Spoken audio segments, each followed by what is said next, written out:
lo que se basan es en decirle a la gente, esto no se puede pensar. Esto que estás pensando no se puede pensar. ¿Crees que hay muchos inmigrantes en tu barrio? Eso no se puede pensar y además te equivocas, es mentira. Y luego sabemos que no, que hay barrios en España que tienen porcentajes de inmigración que superan el 70%. Y las instituciones liberales lo que dicen es que la gente es idiota. O sea, hay un volumen extraordinario de recursos dedicado en las instituciones a explicar por qué la gente es imbécil, constantemente. Arranza tranquilo, como quien ya sabe el final. Pedro ruge como torbellino, va de huello como un animal. Y vas corta como ese cuchillo que nunca hace falta afilar. Sánchez se mira al espejo, con el país ardiendo detrás.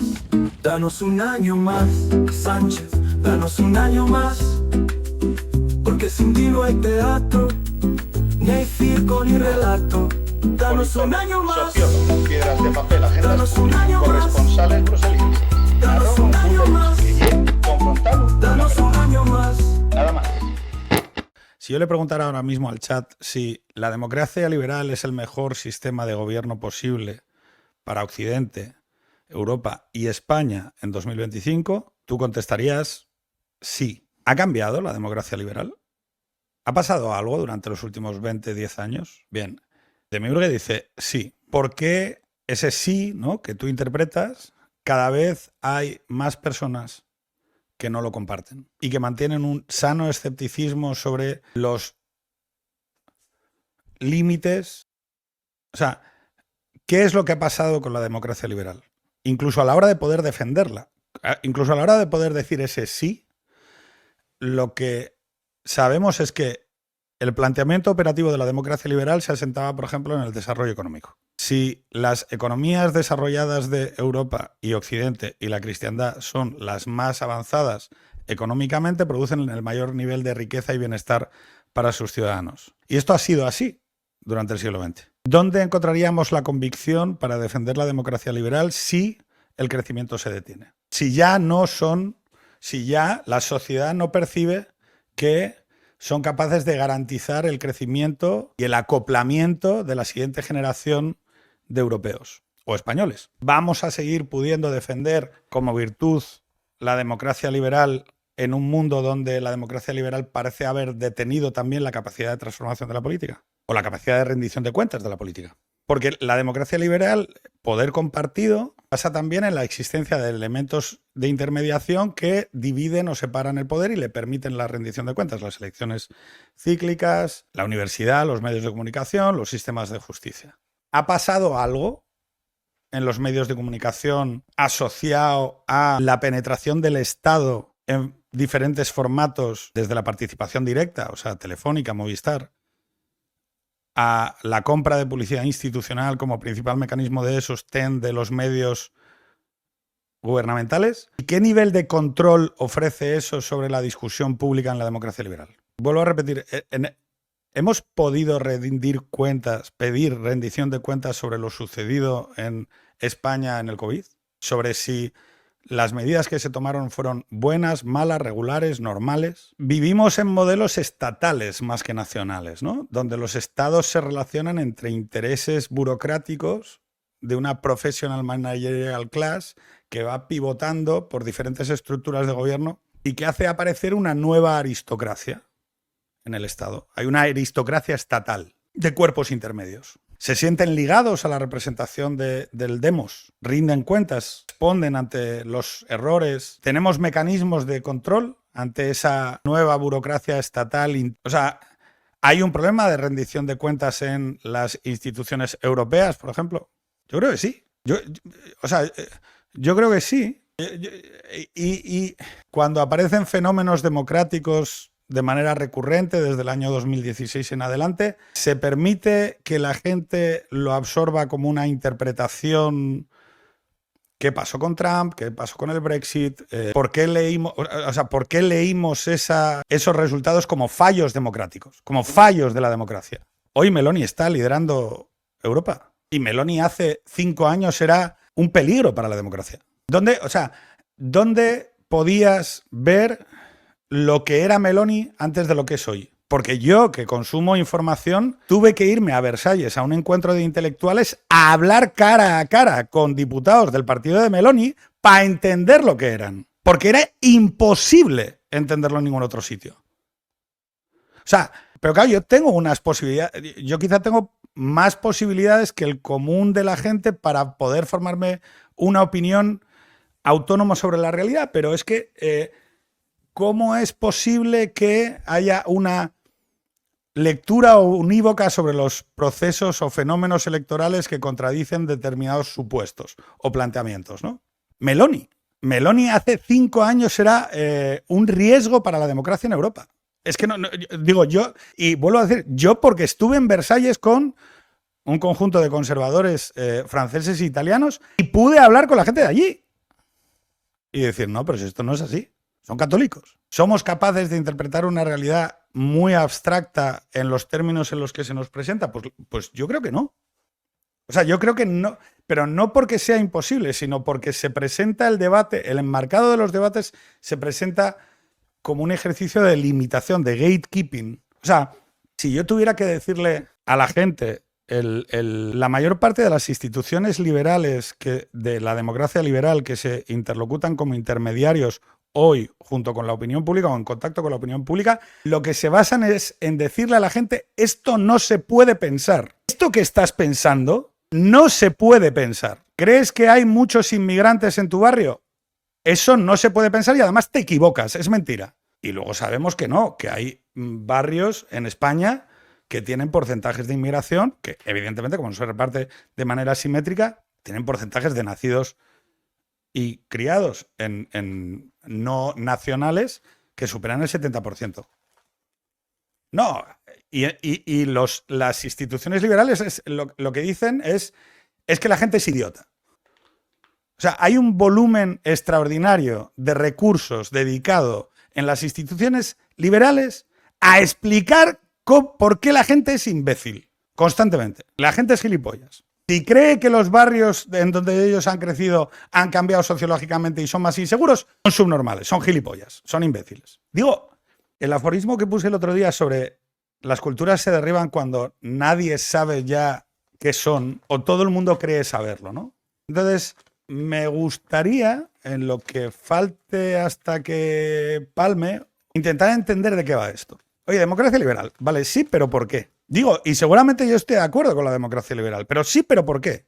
No vaya a ser que no podamos señalar que dentro de ese marco hay instituciones que están destruyendo la posibilidad de una democracia liberal. Y vuelvo a repetir, o sea, yo creo que de ahora en adelante va a salir muchas veces el problema que tenemos con la universidad, el grave problema que tenemos con la universidad. O sea, la mayor parte de las ideas más estúpidas que hemos puesto en circulación los últimos 20 años nacen del absoluto problema que tenemos con los universitarios. Es decir, tú le quitas al sistema político español todo lo que ha producido como materia de conflicto la Universidad Española Pública y España es una malva. España es una malva. Mirad, Peter Tuchin planteaba el problema de la sobreproducción de élites. Tenemos un problema en la universidad y es que estamos colocando a perfiles supuestamente élite cognitiva en un mundo donde no crece, estamos haciendo que un montón de gente dedique una cantidad innoble de años a poder ser solo una cosa que no van a conseguir. Entonces, ¿cuál es su conclusión? A mí dame la revolución. Dame la revolución. O sea, el problema ahora mismo es que el siglo XX, la segunda mitad del siglo XX, es el periodo de mayor estabilidad, crecimiento y pacificación de la historia del mundo desde que tenemos datos. Es un periodo que va así. Y eso lo que permitió también fue la aparición, no la aparición, pero sí el mérito. El mérito es una condición objetiva, una condición externa a la persona que se reconoce como un bien, ¿vale? Y es excepcional, ¿no? Es heroico. No todos podemos tener mérito. El mérito es una singularidad. Ese sería el mérito de carácter moral. Cuando decimos que Occidente es la sociedad más meritocrática o que ha sido la sociedad más meritocrática, ese movimiento de meritocracia venía acompasado de una apertura y democratización de los espacios de acceso al poder que no se había dado en la historia del mundo. ¿Por qué? Pues, por ejemplo, porque en España crecíamos al 8%. Entonces, la mayor parte de la gente lo que tenía es abuelos ganaderos, sus padres empezaron a trabajar en una industria y ellos fueron a la universidad. Esa es la historia de la segunda parte del siglo XX en España. El absoluto desgajo de la sociedad agraria para llenar plantas industriales y llenar las ciudades. Eso es la segunda mitad del siglo XX en España, a nivel sociológico. Y es lo que a la mayor parte de vosotros os impacta. E introduce conceptos, nociones, saberes, a lo Foucault, cosas que sabemos pero no nos preguntamos, como por ejemplo, bueno, pues la visión progresiva de la historia. Es decir, yo voy a estar mejor que mis padres. Pero eso en 2007 se detiene. Se detiene en Occidente y en España. ¿Y qué hacen países como España? Bueno, yo voy a hacer lo que hicieron antes los países de mi entorno. España está replicando el modelo exacto de los países del entorno, que fue: yo voy a seguir absorbiendo inmigrantes, mano de obra barata, que lo que va a hacer es que vamos a crecer por la vía de que entran millones de personas nuevas a la economía. Pero claro, ese proceso de globalización de la economía vuelve a los países más iguales entre sí. ¿Por qué? Porque los países encuentran nuevas oportunidades de desarrollo. La hipótesis de los 2000, del fin de la historia. Yo viví ahí. Mundo en perpetuo crecimiento. Hemos impedido la posibilidad de la gran recesión. Se dijo en el 2000, joder. En el 2000, el paradigma por el cual la democracia liberal se proyectaba en el mundo es: hemos conseguido inventar la máquina del perpetuo crecimiento. Y en 2007 llega la gran recesión. Y aquí se junta con una crisis inmobiliaria que reduce a cero el 14% del PIB, que es la construcción. ¿Cómo puede cuadrar eso con el discurso triunfalista de un gobierno que lo que está haciendo es decirte que España crece? No, España crece no. España está incorporando personas. Lo único que hay es una entrada masiva de personas que aumentan y entonces crecemos por eso. Crecemos porque hemos abierto las fronteras y somos más. Y ese es el único argumento sobre el crecimiento de España. El milagro económico español. El milagro económico español es que todavía la población no ha reaccionado como ha reaccionado en el resto de países de nuestro entorno a decir: oye, aquí que no entre ni uno más. Además, evidentemente, de que nuestra inmigración es esencialmente latinoamericana y por lo tanto no hay unos problemas de convivencia como sí los hay con la segunda o tercera generación de argentinos en Francia o con los turcos en Alemania. Pero no hemos inventado, o sea, no estamos creciendo. Y sin embargo estamos produciendo élites o aspirantes a élites. Y los aspirantes a élites no son clases bajas. Los aspirantes a élites son pequeña y mediana burguesía que esencialmente está resentida con aquello a lo que no puede acceder. Las revoluciones que se están produciendo en Occidente, las revoluciones culturales, como por ejemplo la revolución feminista, que es la definición perfecta de revolución cultural, no es una revolución para mejorar las condiciones de vida de las mujeres monoparentales que trabajan a turnos en un restaurante. No. Son peticiones para que haya más columnistas en el país, directoras de cine, guionistas, más espacios en la academia. Son reclamaciones de élites aspiracionales que entienden que el sistema no les está permitiendo entrar a la velocidad a la que ellos llegan, ¿no? Y eso no se ha detenido. O sea, y entonces tienes a personas ambiciosas, hormigas, en el hormiguero, porque vosotros sabéis que la gente que juega los juegos de cortesanía, lo que sabemos que tienen, o sea, sobre lo que sí sabemos que tienen mucha capacidad es detectar las señales no explícitas que guían el consenso en el hormiguero. Si os planteaseis una burocracia estatal contemporánea como la que existe en toda Europa, ¿no? Los juegos de mímesis de ese hormiguero de élites aspiracionales a los espacios de poder, la condición que sabemos que comparten quienes juegan a esos juegos es una altísima percepción sobre los elementos no explícitos que generan consenso en el hormiguero. Alguien podría hablar de las modas ideológicas. ¿Qué tengo que decir o hacer para ser visto como una hormiga que va en la dirección en la que va el hormiguero, ¿no? El consenso hacia el poder. El punto de vista... Oye, ¿de qué se habla Entonces, cuando hay sobreproducción de élites, las hormigas deben entrar en conflicto, en guerra civil entre ellas. Porque hay una generación posterior que quiere matar a la generación anterior. Porque esa es la función de la revolución. La revolución no está pensada para instaurar un régimen más justo. La revolución cultural, su objetivo es quitar al ruler anterior o a la estructura de cortesanía anterior para instaurar una nueva cortesanía en donde yo esté. Y una vez que esté ahí, se detenga el cambio. El poder, la cortesanía, tiene chivos expiatorios cíclicos, que serían los cargos electos. Pero de ahí para abajo hay un 60-70% de la estructura que es consensual, que no la mueve ni mi madre. El incrementar el peso de esa estructura sobre la manera de vivir en Occidente y en España también detiene, o sea, su aspiración es gatekeeping en términos de pensamiento, el NIMBY, el not build anything in my backyard, o sea, detener el crecimiento, porque daros cuenta que si creces, creas nuevos espacios de poder y por lo tanto creas espacios que no controlas. Entonces, una parte muy importante de la mentalidad decrecentista que a día de hoy tienen las élites en Occidente y en España deviene del hecho de que para su propia existencia el crecimiento es un riesgo. No quieren que el país crezca porque creen que estabilizando lo que hay van a quedarse en el poder. Es una visión, y claro, no pasaría nada si no intentaran instrumentalizar al Estado para paralizar cualquier otra esfera de pensamiento. Las agencias estatales contra el odio en Internet, la supervisión de determinados canales, la desmonetización de otros, todo deviene del mismo sitio, que es detengamos el crecimiento. Detengamos el crecimiento.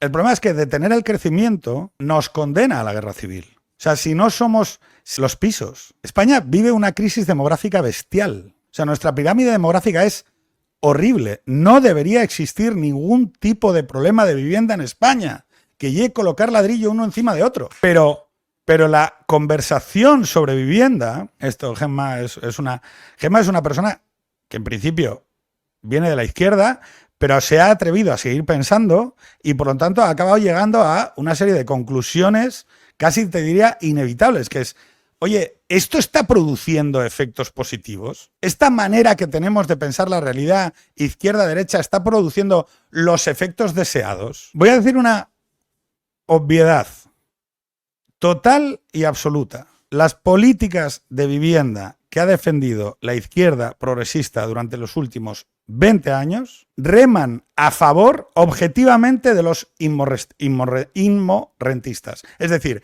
de la gente que tiene propiedades inmobiliarias y las alquila. El hecho fuera de discursos, ¿vale?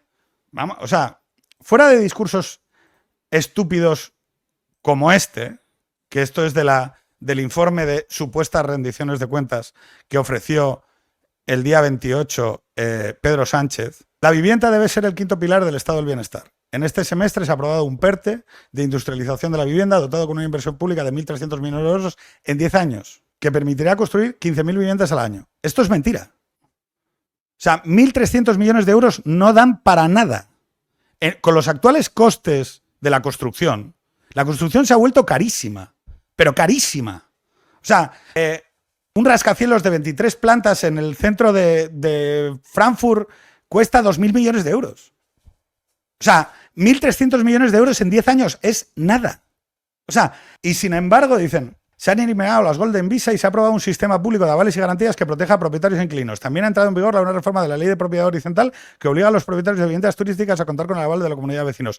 Pero que hay un problema de vivienda bestial. Y las únicas regulaciones que se proponen por parte pero no solo de los políticos, porque es que mi problema es que no es solo por parte de los políticos. Es que si tú te vas a cualquier intelectual de izquierdas hoy y le dices las rentas reales de los hogares han crecido un 9% entre 2018 y 2023, ¿vale? El crecimiento de la renta. Ahora vamos a desagregarlo claro, las medias son muy peligrosas. Las medias son muy peligrosas. Os recomiendo que sigáis a John. Salario público medio, menos 0,8.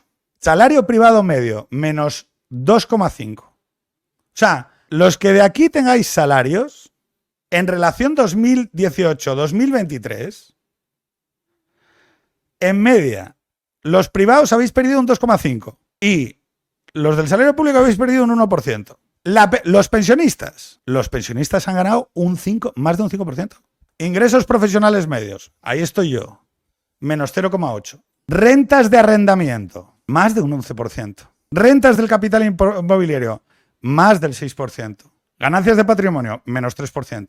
Digo, la realidad objetiva es que independientemente de la máquina de palabras que exprese pensamientos sobre qué es lo que supuestamente quieren los políticos de izquierdas, los hechos reales, que a mí, tengo un piso alquilado en Oviedo y soy propietario, están gobernando para mí. O sea, digo, bueno, pues esto que debería colarse como idea en algún medio de comunicación de izquierdas o algún pensador, o, oye, no sé, Lidubal. O sea, quiero decir, oye, tía, tienes libertad de pensamiento para decir lo que te salga de la bola.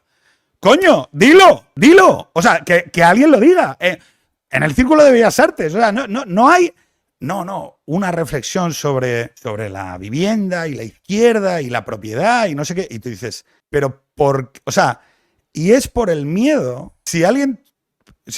O sea, a mí me parece que hacerte violencia lógica es muy jodido. A mí hacerme violencia lógica me cuesta horrores.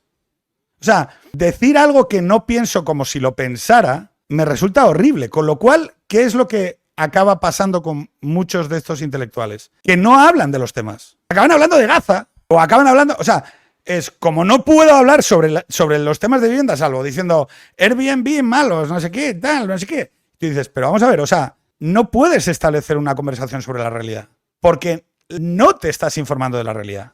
Para el gobierno, ¿qué quiero decir con eso? El gobierno marca como prioridad la vivienda. No es verdad. O sea, digo, no puedes hablar así. Es más, pero que si fueses un pensador de izquierdas deberías decirlo. Porque si no...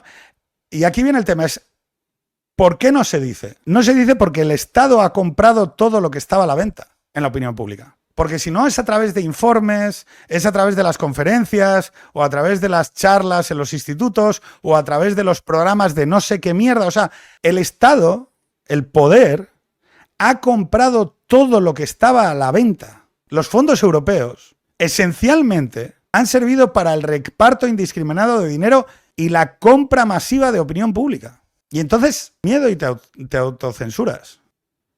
O sea, porque si no, no tendría sentido. O sea, no tendría sentido en los propios términos. O sea, la gente joven tiene un problema con la vivienda. Deberías ser capaz de darles una respuesta de qué cojones está pasando.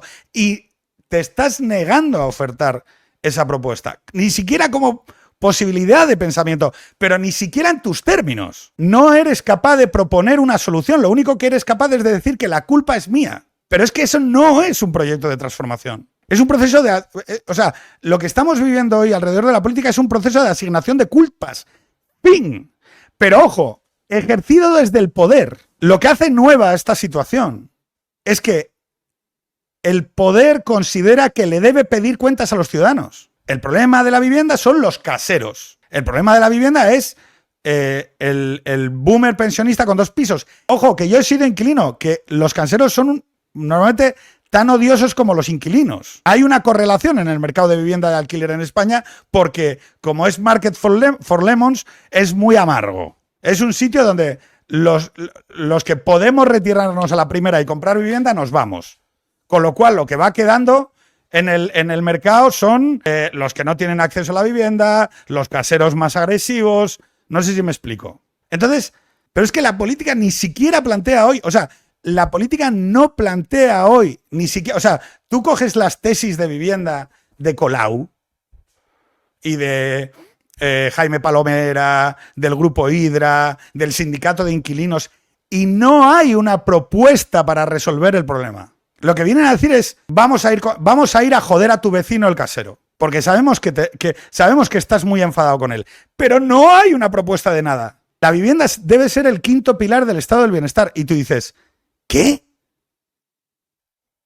Le vamos a dedicar 1.300 millones de euros en 10 años. Pero oiga, ¿perdone? Pero que no pasa ni siquiera en los espacios de opinión, que de repente, o sea, fijaros,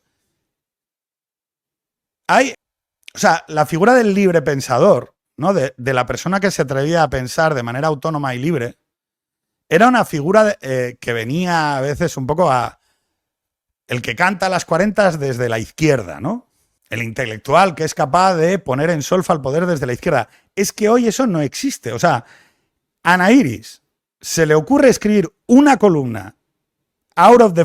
O sea, que no sea previsible y automáticamente se monta un pifostio y dices, pero tíos, ¿para qué escribimos columnas si no? O sea, ¿para qué cojones escribimos columnas?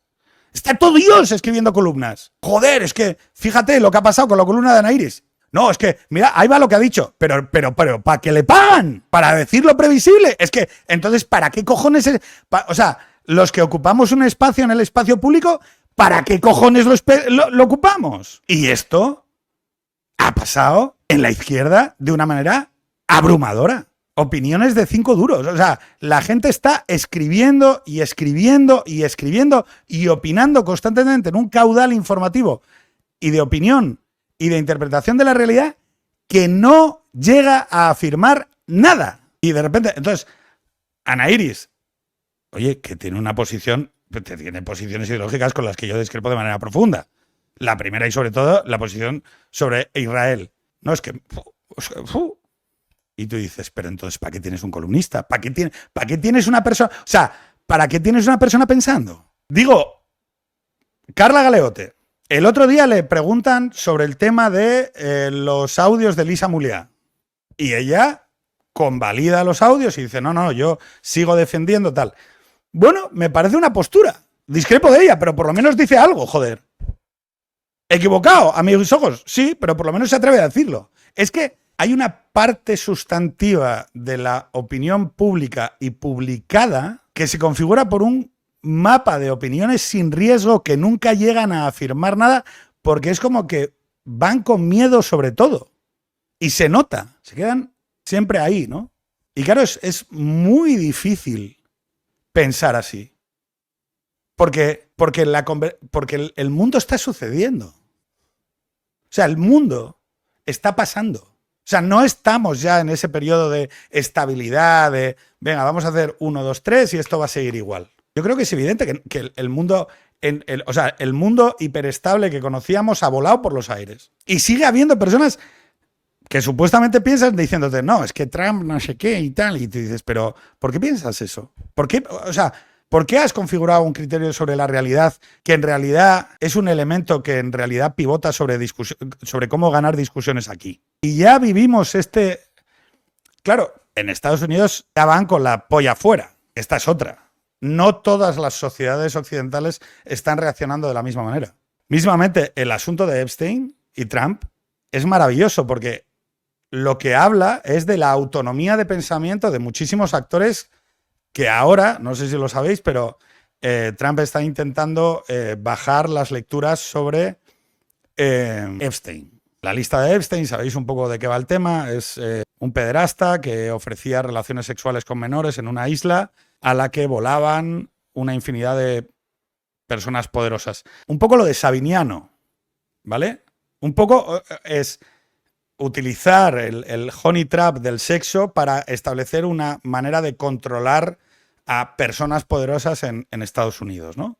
Bueno, pues hay una parte importante de la sociedad española que está reclamando y exigiendo conocer qué cojones es lo que sucedió con Epstein, incluso aunque su candidato quiera taparlo.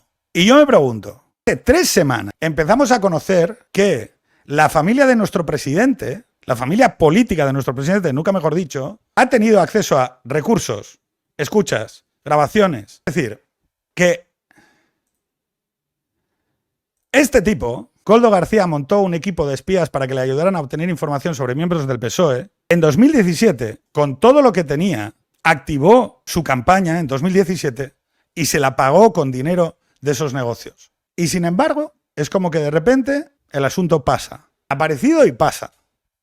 Y se detiene. Entonces, yo tengo la sensación de que se puede hacer un esfuerzo desde determinados sitios de decir, oye, yo creo que esto tiene interés. Tiene interés.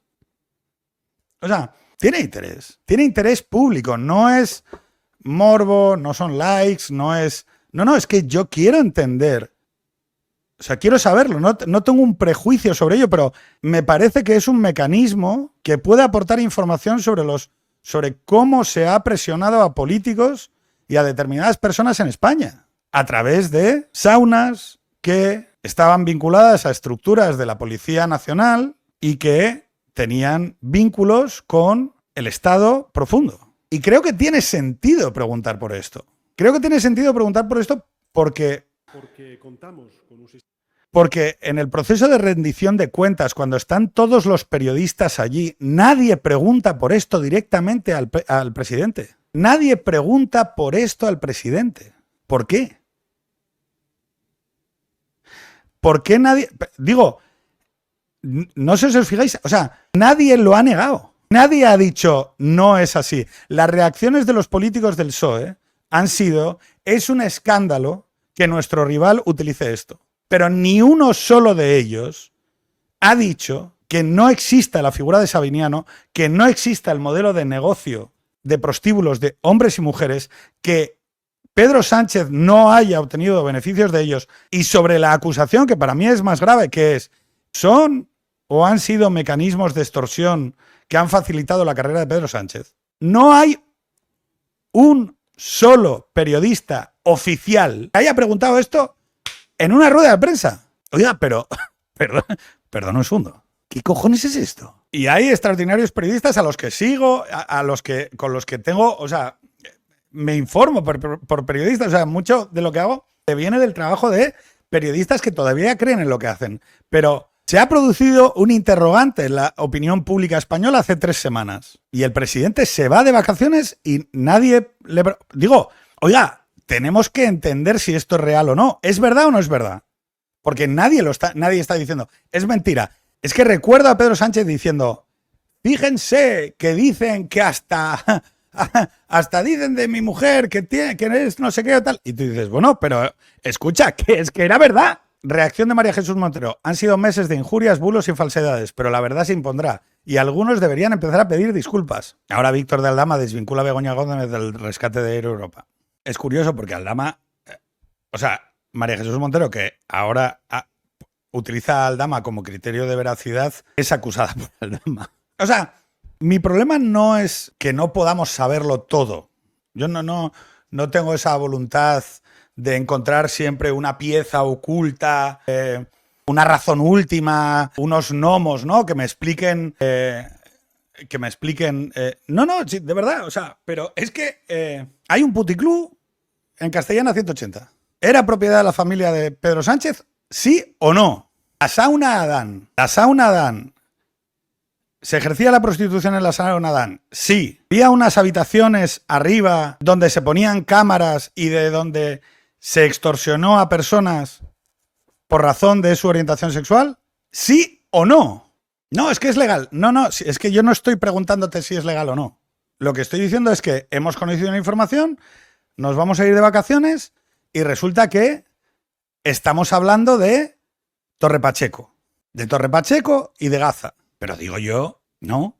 El gobierno prohibirá rodar escenas sexuales sin el control de un coordinador de intimidad. La reforma legal impedirá usar la voz o la imagen de los artistas con la IA sin consentimiento expreso y regulará el trabajo infantil. Los ministerios de Trabajo y Cultura han pactado una reforma del Estatuto del Artista con todas las organizaciones representativas del sector con la que se pretende terminar en otros aspectos con los abusos y acosos que se producen en los rodajes de escenas de carácter sexual. Señora pregunto, ¿no es la rueda de prensa de la presentación de este proyecto una ocasión perfecta para preguntarle a Yolanda Díaz si ha indagado en si la familia del presidente de gobierno era titular de prostíbulos y si en los prostíbulos masculinos, gays, o sea, no masculinos, porque masculinos son todos, en los prostíbulos que no eran de prostitutas mujeres, en donde se explotaba no a prostitutas mujeres, sino a chicos jóvenes, si digo que está muy bien, o sea, digo, es que mi sensación es que vivo en un mundo donde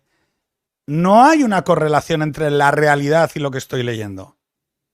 O sea, esta señora está sentada en un consejo de ministros al lado de una persona que puede haber tenido negocios, que hay información publicada que dice que tenía negocios de prostitución masculina y femenina, y además existen indicios que dicen que se utilizaron las cámaras y grabaciones para presionar, chantajear, obtener el control sobre las personas que acudían a esas saunas y de verdad, o sea, pero digo, a nadie se le ocurre en la rueda de prensa de este proyecto pueda incorporarse, digo, porque es que yo lo haría por mera curiosidad. O sea, si yo estuviera allí, diría, oiga, perdone, señora vicepresidenta, mire, no sé si usted ha seguido la actualidad, pero entiendo que ustedes están intentando con este proyecto liderar un tipo de discurso político que viene a señalar la relación problemática que tienen las personas con su sexo. Sobre lo que hemos conocido durante las últimas 3-4 semanas, ¿usted no tiene una opinión? ¿Ha indagado dentro del Consejo de Ministros? ¿Le ha preguntado al presidente? ¿Lo ha descartado como...? ¿Puede usted descartar? O sea, usted puede descartarlo.